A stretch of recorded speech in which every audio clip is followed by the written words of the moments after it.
Akhrisku waa astaan iyo sumad ay kaga soocan yihiin aqoonyahanku bulshada inteeda kale, waana dariiq kobciya qoraalyahanada u kaca tuujinta maskaxdooda. Laascaanood waxay hoy u tahay akhriska, waxaana inta badan kusoo badanayay maalmihii u dambeeyay makaatibta wax lagu akhriyo. Tani waa mid ka mid ah maktabadaha Laascaanood ee xarunta gobolka Sool, waxaana gacanta ku haya maamulka jaamacadda Nugaal. Inta badan ardayda jaamacadda Nugaali waxay mararka qaar ku qaataan waqtigooda halkan si ay uga mid noqdaan khubrayaasha caalamka. Kulliyadaha kala duwan ee jaamacadda Nugaal lagu dhigto ayay matashaa maktabadani. Sidoo kale waxaa qayb lixaad ka qaata ardayda dugsiyada sare oo laftigoodu yimaada xilliyada ay jaaniska u hayaan waqtiga. Intii aan ku sugnaa gudaha maktabadan, waxaan mikrofoonka muqbaahiyaha RTN u dhiibay akhristayaashii aan ku kulannay maktabadani. anigoo ah Umar Ismaaciil Digeed, kulliyadda EBS Economic and Political Science. waxaan halkan ku akhrisanaynay buugaagtii kala duwaneed ee kulliyaddeeda library-ga saa ka soo booqanay. waxaan ka helnaa faa'iidooyin aad u fara badan oo naga caawiya xagga maskaxda iyo xagga cilmigaba, waayo qofka ka akhris badan yahay uu ka cilmi badan yahay. waxaan dhigtaa dugsiga sare ee Gateway Secondary School. haddana waxaan ku sugnahay library-ga jaamacadda Nugaal. marka jaamacadda library-gu wax aad iyo aad faa'iidooyin fara badan buu noo leeyahay. wax badan baanu ka faa'iidnay akhriskii oo kale, xilliyadii aanu jaaniska lahayn oo kale inaan ku akhrisano, iyo buugaag kala fara badan oo aanu akhriska ka faa'iidno, casharo kale dheeraad ah, iyo in aan wax ka qorano. library-gan oo aan ka helayso ardayda gobolka Sool joogta, wax aqoon badan ay ka helayaan, buugaag badan ay ka helayaan. buugaagkaas oo focal kastoo jaamacadda ay yaalaan, language-kii ha ahaadaan education-kii, caafimaadkii ha ahaato, mid walba laga helayo. waxaa ilaahay mahadiisa maanta inaad nagu soo booqataan library-ga jaamacadda Nugaal. library-gaas oo wax badan laga helayo. waxaan kaloo aad ugu mahadnaqayaa dhalinyarta gobolka Sool wax ka barata. horumarka aynu gaadhnay waa alxamdulilah wax loogu mahadnaqaa, maadaama intaasoo arday oo maanta aad aragtaan oo jooga library-ga jaamacadda Nugaal intuba ay wax wada akhrinayaan, wax diyaarinayaan. waa wax aad iyo aad loogu mahad celiyo. dhigata kulliyadda clinical health officer sanadkan ku jiro sanadkii labaad semester 3. haddii aan ka hadlo qodobkan, runtii library-ga waxyaabo badan baan ka faa'iidnaa, sida casharada aan diyaarsan oo kale, iyo in buugtii badan aanu ka helno caafimaadka oo dhan, agabka oo dhammaystiran, waqtigana aanu ka faa'iidaysano.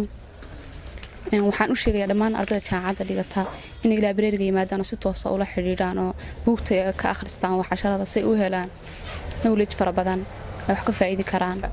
qofkii doonaya inuu adduunkan hadalkiisa laga qiimeeyo oo hadalkiisa uu noqdo power of the world, adduunka furihiisa iyo awoodiisa inuu wax akhriyo baa laga rabaa.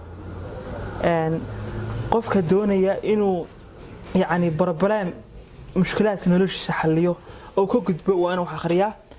waxaan kula darmayaa dhammaan ardayda gobolka Sool, gaar ahaan jaamacadda Nugaal iyo jaamacadaha kale gobolkaba, inaanu wax akhrino. marka hore magacaygu waa Shaafici Saciid Axmed, waxaan ka mid ahay ardayda jaamacadda Nugaal dhigata, khaasatan kulliyadda shariica qism fiqh wa culuum.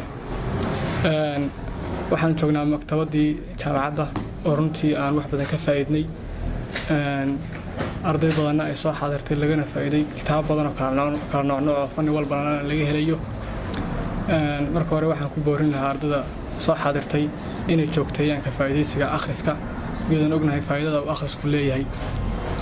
oo carabta ayaa waxay tiraahdaa akhbirnii man anta bima taqra akhbaruka man anta. waxaad ii sheegtaa adigu waxaad akhridid, anna waxaan kuu sheegayaa qofkaa tahay. marka labaad, magacaygu waa Anwar Maxamuud Xaaji Khaliif, maamulka maktabadda jaamacadda Nugaal. marka koowaad, waxaan u mahadnaqayaa TV-ga RTN TV, Xamse oo saaxiibkii Xamse oo nagu soo booqday saaka maktabadda jaamacadda Nugaal. halkan aan joognaa waa maktabaddii jaamacadda Nugaal University. maktabaddu runtii waxaa wax ku akhristaa dhammaan ardayda gobolka wax ka barata. maktabadda oo dib loo qalabeeyey, dibna maaragtay loo casriyeeyey, ay jaamacaddu casriyeysay. waxay u furan tahay dhammaan cid kasta oo wax ka barata gobolka.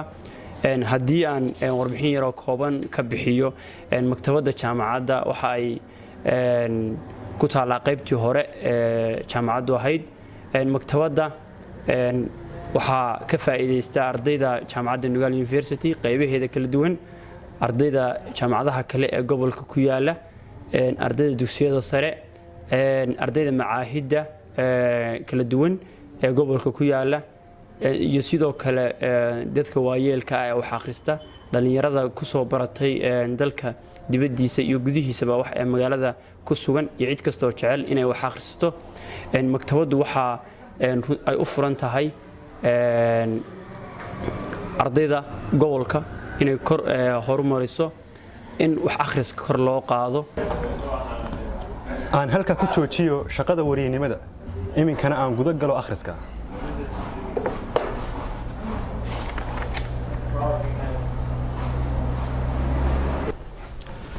xamse raadeeye, telefishinka caalamiga ee RTN, Laascanood.